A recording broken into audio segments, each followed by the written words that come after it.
Galacticos, welcome. We're gonna wait a little bit for you to come in to join this beautiful live broadcast. We're gonna analyze Real Madrid's game today. We won 2-1 against Sporting de Gijón in an, let's say, unexpectedly complicated game. You might be asking yourself, if you just joined, welcome again. We're gonna talk about the game.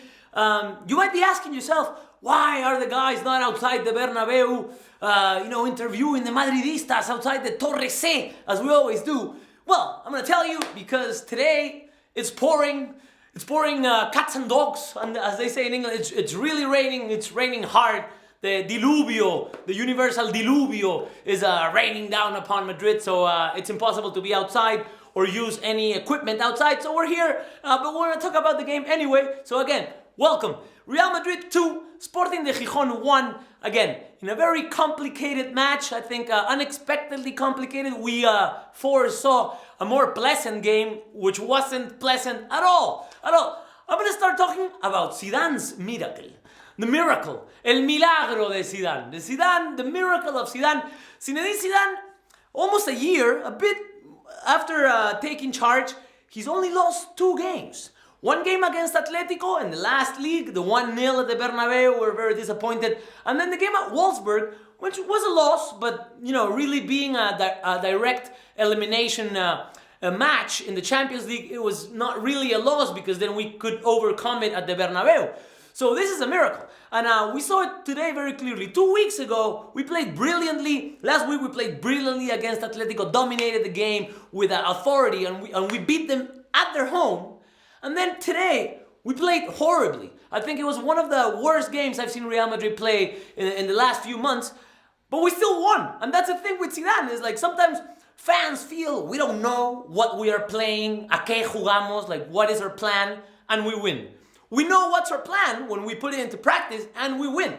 And then we play horribly, and we win. So it's good news. It's good news. But I'm a little bit puzzled with Zidane's miracle, Galacticos. I don't know how you feel. We've been talking about this all season long. Sometimes we play well and we win, and like today we play horrible and we won anyway. About the game itself, I think it seemed to be the first 5-10 minutes we were winning 2-0. Again, Cristiano is back. That's good news. Cristiano has scored 8 goals in the last 4 games. When we were talking about, Cristiano's demise, the dawn of Cristiano. And then Cristiano is there. I think, to me, he was probably the best player on the pitch, the best player for Real Madrid, the most active in offense. We didn't see a brilliant game by Cristiano, but scoring 2 goals and always showing himself, looking for the spaces, and always trying to go forward. And I think it was a brilliant game by Cristiano. I'm very happy. But the game, again, after 10 minutes, the first goal was a penalty, nicely executed by Cristiano. 5 minutes after, beautiful cross by Nacho. Somebody forgot that Cristiano was in the box and he put it in. And it looked like it was going to be one of those games the kind of game we foresaw in the preview. 5-0, 6-0, 7-0. Real Madrid being dominated and being very comfortable and just producing chances and putting them in. But right after that, it all kind of started going wrong. I think Sporting had a very decent game plan. Real Madrid, we were never really able to dominate them, to take control of the game. I think it was due to me, most likely because of the lack of accuracy we saw today in players like Modric. I don't think Modric played a good game today. He was, as always, he moves right, he looks for the spaces correctly, but when he had the ball, he gave it away several times. Like, probably, if you put together Modric's 5 or 6 best games and you combine them all, there wouldn't be as many turnovers as there were today. And I was not very happy about that. I think in the second half, maybe he started being a little bit more accurate, but definitely the first goal, the 2-1, the only goal for Sporting Gijón, came out of a Modric mistake. He was taking the ball out in what seemed to be a counter-attack or an orchestrated attack by Real Madrid. We lost the ball, they caught us off guard, and beautiful execution by Carmona. It was a tough goal, it was not an easy, it was not a giveaway like that. It was a good goal by them, good effort. But after that, again, we had the feeling, okay, Real Madrid, we're just playing by inertia. We're winning by inertia because we're Real Madrid, but we're not really, let's say,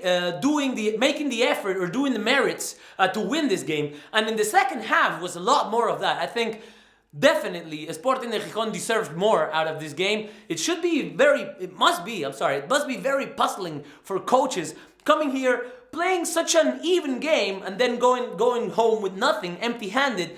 And then, all the press and all the journalists will be saying, oh yeah, it was a very brave game by Sporting de Gijón. Very brave, very brave. Yeah, but the coaches are not thinking, oh yeah, I'm very brave. They give me 2 points for being brave. They get nothing for being brave. But I think they really deserve more. In the last 20 minutes, to be honest, they were playing with us. We were just waiting, holding back. And I think what they lacked was just believing that they could do it. Right after they missed that penalty kick, minute 75, I was like, oh, really? We're going to win this 2-1. Then that action came. And, I was thinking, okay, it's going to be 2-2. And we're going to have, again, 10 last minutes with a lot of courage. And Real Madrid, the enthusiasm pushing forward to win it. But they missed it. And after that, I think what they lacked was believing that they could do it. If they had attacked us with more players, they might have put us through more, problems, which they didn't, luckily for us. I think Lucas Vázquez didn't have a good game either. Again, always very active. That's something we basically take for granted with Lucas Vázquez. He's going to run, he's going to cover spaces, he's going to work in defense. But again, not very accurate with the ball. James. For me, today, the thing was James. We talked about it in the preview. If James didn't play today, if he didn't start today, it would have been already maybe a signal or a sign that James is not really counting for Zidane, that Zidane doesn't really want to have James at all. But today he started, and he didn't play a brilliant game, but nobody did. I'm not saying that James played worse than the regular or the, let's say, the basis of the team. I think everybody had a very weak game. And then, in that dynamic, it was maybe tough for James, even though he was very enthusiastic. We saw a very, let's say, eager James to show that he can play, that he can be an important part of this team. But I think it was difficult for him to shine or to play well, surrounded by a very weird game. And very important to mention is the rain. I think, normally, rain, light rain cannot really change again. But today, the rain that was falling in Madrid today was something heavy, was not something usual, and not something that makes playing football comfortable. The pitch was heavy, the ball was bouncing weirdly, and the players were slipping and falling. So I think the game was also conditioned by the rain and the weather conditions. But still, good game by Cristiano. Happy to see that. Happy to see Cristiano back into that dynamic, being eager, showing himself all the time, generating chances. It's true that in the end, maybe, this is, of course, I think a part of what we've been talking about the last few months about Cristiano is his physique will not allow him to be that Cristiano anymore. We saw that in a counter-attack right very near the end of the game, where Kovacic just threw him a long pass, and he could have run. He was alone. He could have run to face the keeper, but he was running, and we kind of saw that he knew that he was thinking, is like, I'm not gonna make it, and he tried to shoot from outside the box, and it ended up in nothing. But a good game by Cristiano. Again, we won 2-1 with 2 Cristiano goals, so that's always a good game. Benzema, I have a little bit of mixed feelings. I think he kind of activated himself a little bit more in the second half, but the first half he was a ghost. He was a ghost again, and in offense, it's never good news to have a player that is not really, let's say, into the game. He's not really showing himself. He's not looking for spaces. He's not opening spaces for other players as he normally does, Benzema, and this is one of the things he does best. And then the second half, he activated himself a little bit more, but I think it was basically a lazy game from everybody. I would say that my favorite players, Keylor Navas played a good game, and given the conditions of the pitch, the ball running faster, the rain and all that, he made some pretty good saves. And then Nacho, I like Nacho even though he had a couple mistakes in the penalty. He made a terrible mistake trying to dribble the ball out in a very compromised situation. But, solid game in general. Kovacic, again, I think today Kovacic playing next to Modric, I think today Kovacic played a lot of a better game than Modric, which is weird. Well, it's weird to see anybody playing a better game than Modric. But anyway, I think Modric is still looking for that dynamic, for that pace of just, playing off, and he's just come back from an injury. It's normal, but I expected a little bit more from Modric. So Kovacic and Cristiano. If I had to choose my 3 candidates for the MVP today, would be Nacho or Keylor, Kovacic and Cristiano. And anyway, just to finish and go through the social corner where Mateo is ready to read your questions and talk to you, Galacticos. Good news. We're 7 points ahead of Barça. Still waiting for what they're going to do tomorrow at 8:45 Spanish time. They're playing in Anoeta. We also talked about this in the preview. It's one of the most complicated games in the league right now. And Barcelona have won in the last 7 years or something like that only once. So it's not very crazy to think that, it would be complicated for them to win. And if they lost, we'd be playing Barcelona next week with a 7-point lead. Meaning that if we beat them at the Camp Nou, which we already did last year, we would have a 10-point advantage, even before the first leg is over. That would be epic. If Barcelona, if they draw, we'll still have 6 points. And the chance of beating them at Camp Nou and, having a 9-point advantage. Anyway, and if they win, we'll be 4 points ahead, which means that if we won at the Camp Nou, we'll be 7 points ahead anyway. So it's good news. It's a good situation. It's a good context for Real Madrid in the league. Again, we didn't play well today, but we won again. So after saying all this, my impressions, I want to see what you think, Galacticos. So we're going to Mateo in the social corner. Hey guys, what's up? So yeah, sorry. First of all, I need to apologize to you guys about the last live. It was terrible. We had issues with the Wi-Fi. We had issues with our software here on our computer. Sorry about that, guys. So anyway, first let's start off with some shout-outs. Tyler Simon, Footy Top 10, Rodrigo Silva, Juan Montilla, Trigger Happy Plus, I think you know him, Vitaly, Afrojack. We got all the guys here, a lot of comments. A lot of people were actually commenting about I know you guys are all thinking about what's going to happen in the Clásico. So a lot of people are commenting what the 11 should be. Should Kovacic play? Is Kroos ready? Can Casemiro play? I'm actually very surprised that Casemiro didn't get any minutes today. I thought that he was going to get at least 45 minutes because he's healthy. So Vitaly, a good question from Madridista. How do you think that the Clásico will be like? And who do you think that will start in the center of the pitch?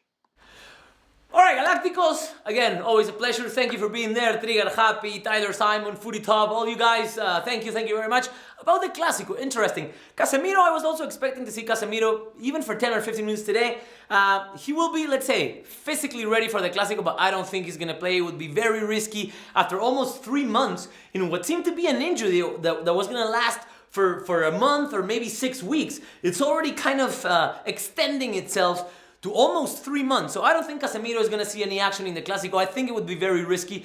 And I think, honestly, we're going to see, without Bale, something very similar to what we saw in the Calderon. I think we're going to see Ramos. I think Ramos got some good minutes today. It was a good game. Because the game was getting very intense, it was the risk of Ramos seeing another yellow and altogether missing the Clásico. So I think we're going to see Pepe and Ramos. I think we're going to see Marcelo and Carvajal. And I think in the middle we're going to see Kovacic for sure. I think Kovacic is kind of settling himself as probably our most reliable player right now in the midfield. So I think we have to play Kovacic and Modric and Isco. And then probably, we'll see Lucas Vázquez, like we saw today, with Karim and Cristiano. I think that's going to be the lineup for the Clásico. I think that's the best we have right now. What I think is going to happen in the game, I think it depends a lot on what happens tomorrow with Barcelona. I think if they lose tomorrow in Anoeta, it's gonna be almost a final for them, and they're gonna come out with everything. Even if they win, it's still gonna be intense. But I think that little ingredient of what might happen tomorrow in Anoeta might condition what's gonna happen next Saturday. Okay. Whoops. Sorry. There we go. We're back. Official Nick. Sorry, man. I forgot about you. Big shout out to you. He said there's also some concern here about Gareth Bale not being in the Clásico. This is kind of concerning. Actually in the last match, we were kind of thinking, you know what? It's been a while since Gareth Bale got injured, and I think we may have jinxed that one. We also have some people asking about Coentrao, asking about Varane. I think there was a pretty cool question here. Somebody asked if we can go undefeated this season, because obviously Zidane is, he's doing an exceptional job right now. Can we go undefeated this season? And then they went on to ask do you think that we are actually invincible? I think you should try to take it easy on this one.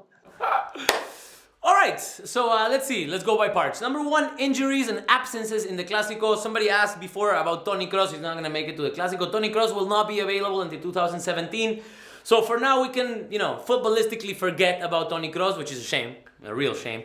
Bale will not be in the Clásico. And it's true, we're watching the game with Mateo and Iñaki, and we're just thinking, it's already time for a Gareth Bale injury, kind of as a joke.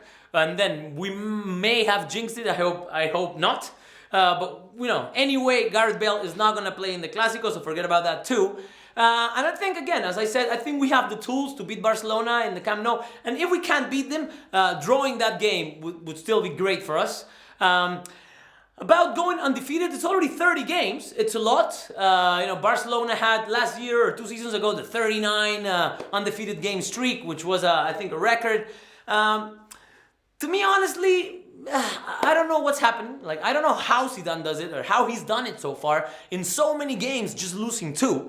And about being invincible, I don't think we are. I don't think we are, honestly. I think, we play, but I think Real Madrid is a very strange team because we kind of adapt to every game, and we're going to suffer anyway, but we seem to control it in a weird way. So I'm going to say, not invincible. If we had played today, or we had played against, let's say, Bayern Munich or Barcelona, like we played today, we would have lost for sure.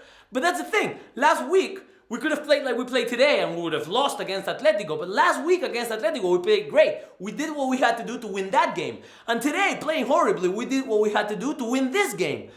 So I don't think we're invincible. I don't believe that. I think at some point we're going to lose. We have to. Everybody does.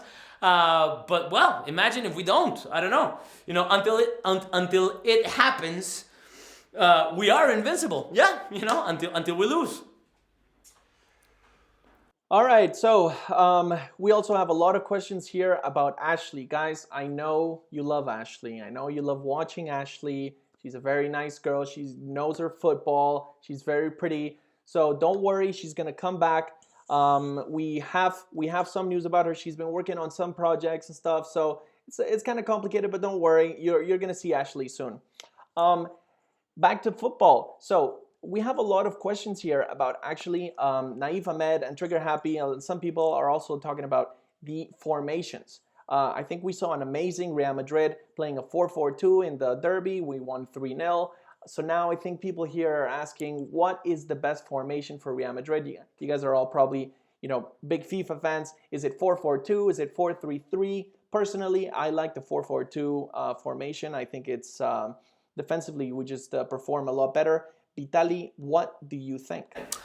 I think, I don't know, I wouldn't be I'd say I'm not very bought by any one specific formation if it means being rigid in that formation. What I do know is the 4-3-3 hasn't worked for us really the whole season.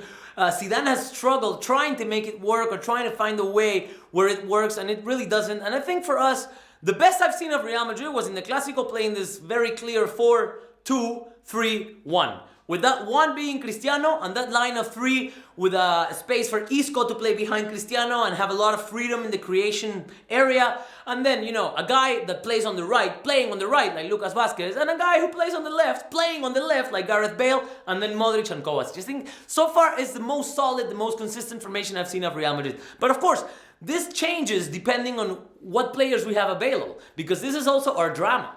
This season is, again, a drama with Coentrao, with Casemiro. I think over 16 Real Madrid players have been injured and have missed games so far this season. So it's like a puzzle that Zidane has to make. It's like, who do I have available? And I think it was clear against Atletico in El Calderón. It's the first time that I think, okay, if I have these players available, I should do this. Instead of trying to accommodate the players to the system I want to work. And that's my opinion. I think, honestly, if I had to sign for one formation, I would say the 4-2-3-1. Which, again, if you play FIFA like I do, you know that, in certain points of the game it becomes a 4-4-2. In certain points of the game it becomes a 4-5-1. But, from the get-go, let's say if you have to draw it on the board, I would say that 4-2-3-1 is what I've liked the most so far. All right, guys, so we're going to wrap it up. We're close to the 20-minute mark here. So, lastly, we're going to send a couple shout-outs to you guys. We got Tyler Simon. Vitaly's coming over. We got Tyler Simon. We got Afrojack, Footy Top 10. Official Nick, Advik Lok, David's Gamer, Trigger Happy Plus, Juanba, Septil Warrior. We also have, who do we have? David's Gamer, Abhishek Raman. Abhishek Raman, Footy Top, Elian Sako, our friend, Abhishek Raman, Afrojack, Official Nick, at Big Lock. And all of you guys, thank you for being there. It's always a pleasure. And have a beautiful weekend. And of course, we'll see you tomorrow.